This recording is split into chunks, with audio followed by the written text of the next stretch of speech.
that simple pistols are demons. Yo, what's good? We back. JaayUu, Kingmeechyyy.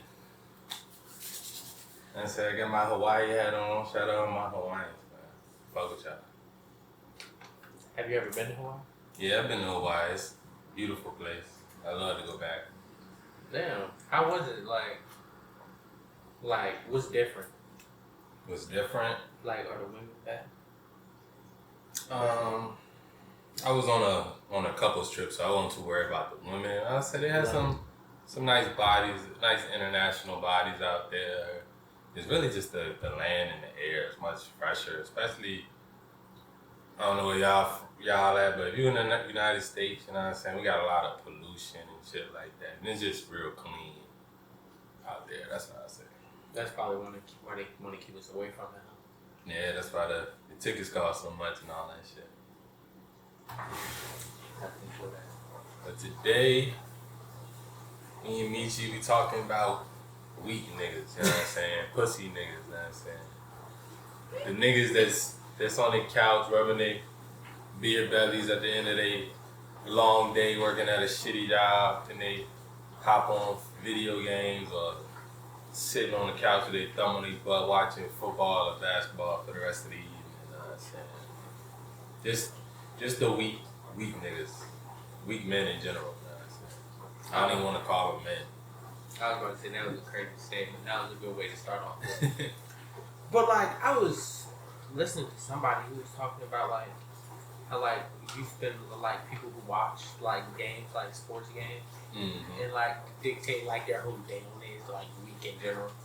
Yeah, I mean, I think their minds are weak, and I mean, it's just that whole barbershop mentality where you go in there and it's like not a lot of growth talk. They spend a lot of time basically doing what women do, talking about other men and calling these people their people, this my team, and this my team. Really, you have no ownership in it. You have no stake in it. It's not making you any money, whether that team win or lose, unless you might be gambling, but if you betting on your team every time, you probably losing more than you winning. You know what I'm saying? Like, that's just facts. Like, yeah, man, I think, like, that's why, like, me, you know what I'm saying? And I'm like, I watch sports every now and then, but I understand that it's not doing nothing for me. And I think that's what you gotta realize, what is doing something for you in the long run, what isn't. It's not like if you watch sports you're weak, it's just like if you're continuously watching sports when you know you should be doing something better in life. Like use that spine, use the time to get better, read a book. I was reading today. I was ready to go to the park and read, but then I was like, that's not even me. So I just sat in my car and read. But like, I feel like that'd be some cute stuff to do. Take a shorty to the park.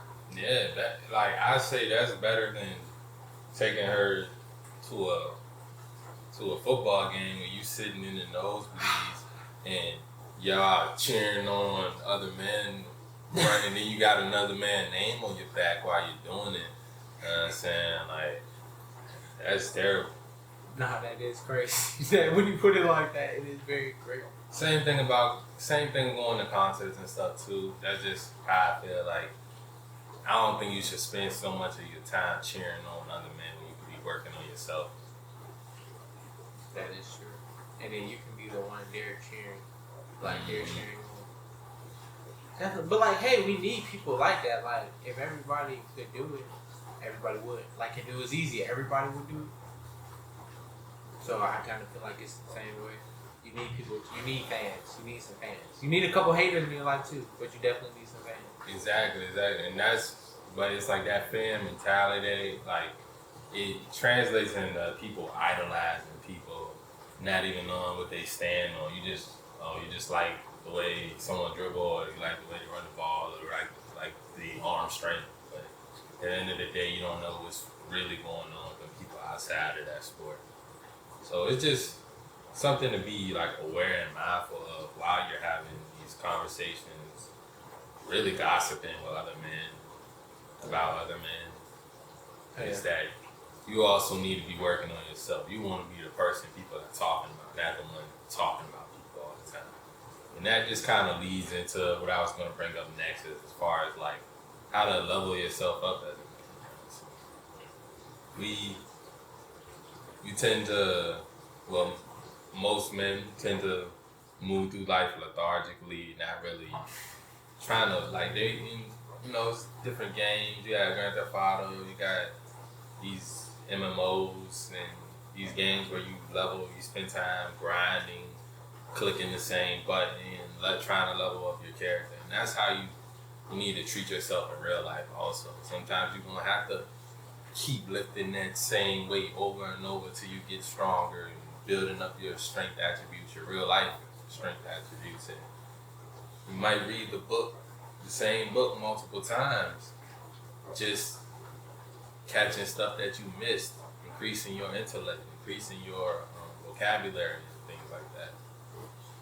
That is, and I like the video game reference because life is a big video game. You just got to know how to play it. Like, especially like young people, like there's rules to this life thing, and if you don't know them, your life is going to be so much more difficult. Like I promise you, it's going to be so much more difficult. But when you start learning the rules, knowing how to navigate better, and you're never going to fully understand them all because you're always learning. It's just about learning to work the system, and just like a video game, there are going to be hacks. There are going to be quote unquote cheat codes and things that can lead you further along. But the biggest hack is really just persistence and consistency. You know what I'm saying? Keep doing what you know you need to do. Delayed gratification instead of the instant gratification all the time. Yeah, but it is hard. Not gonna lie, it is hard. But Yeah, if that's you why. don't do it, like that shit will never happen. We'll never be great. And us sitting here talking about it, having these iron strengthening iron type conversations, because we're not perfect. I'll be the first one to say it. Everything that I say on this podcast, I'm talking to myself first to reinforce things that I already know, but just putting it out in the air because it could also help whoever watching. And that's all it is. So like, even if it might come off as kind of a dickheadish, it's the truth. And I feel like that's the problem with the life society. Like, you got to be able to take criticism. If you can't take criticism, bro, you're done. And even if it comes off in not the best way, like, no, oh, this person means good, like, it's not coming from a hurtful place. If you get what I mean. Like, you can't take everything so personal. And that's literally talking to me. Because I'm about this, I mean, I'm not that sensitive. But you tell me a joke too bad, I'm going to get mad. I'm not even going to hold you. But, like, I know that's something I work on. Like, Exactly, and that's the great thing about men is that real men, they're able to criticize each other, and or even the dude can say something in a joking way, but you still might internalize it and start thinking like, okay, but why he's saying that? You know what I'm saying? Instead of like, yeah, in a moment you might get defensive and start joking back, but it's still gonna sit on your heart, and you're gonna be like, I need to work on. I do need to work on that. Like, I always use the analogy like, if I started getting fat, like, the niggas I got around me, they're gonna say something. They're gonna be like, oh, you packing on a couple pounds, or they might make a heavy joke, you know what I'm saying? Once they make that joke, I know that, yeah, either the joke is, if I found it funny or not, I know it's some truth behind that, and I know that that's my brothers or my homie or whatever, that's his way of trying to tell it to me in a more so, that's really them coddling me when they say it in a joke form. okay. Me, I tend to be like, just point it out like, oh, you know what I'm saying? Getting a little man boob is there or something like that. Like, Definitely. And that's what you got to do with your friends. Literally, iron sharpens iron.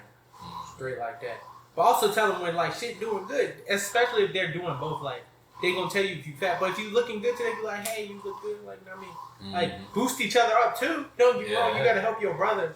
But it is up to you to, like, tell your friends, like, what they really need to hear. Or what somebody might not be telling them.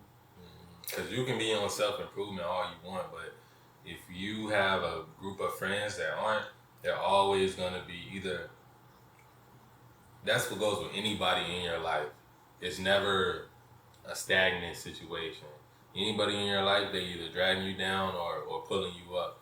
And it's like having those conversations, that's pulling each other up also. And then when y'all are able to congratulate each other on stuff, that makes it even better, because now it's going full circle. You really have, no one's a yes man, no one just agreeing with everything.